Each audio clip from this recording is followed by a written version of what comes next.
Ҳамада салом дӯстон, шумо қарор доред дар канали Барса ТГ. Барселона Эрнесто Валвердеро расман хориҷ кард. Шартномаи ӯ то охири ин сезон буд, аммо дастан нахост ки дигар ин хел шармандагиро тоқат кунад.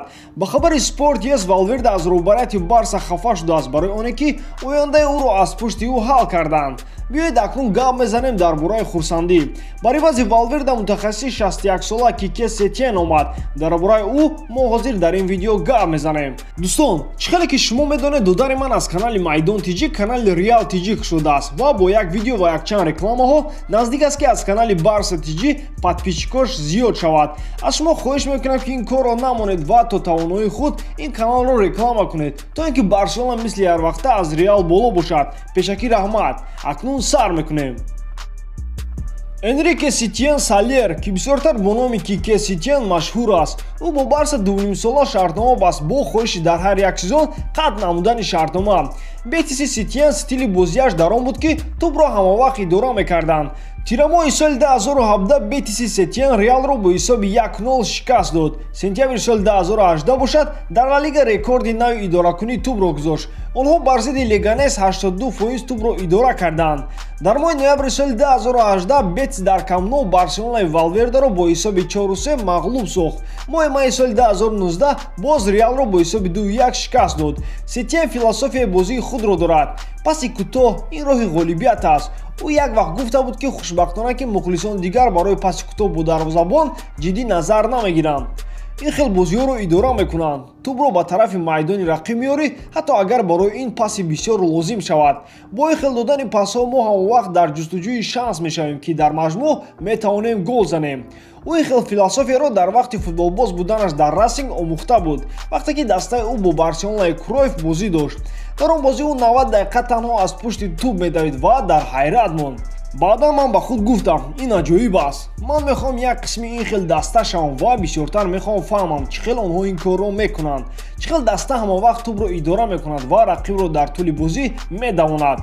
бо Сетьен мухлиси шахмат мебошад.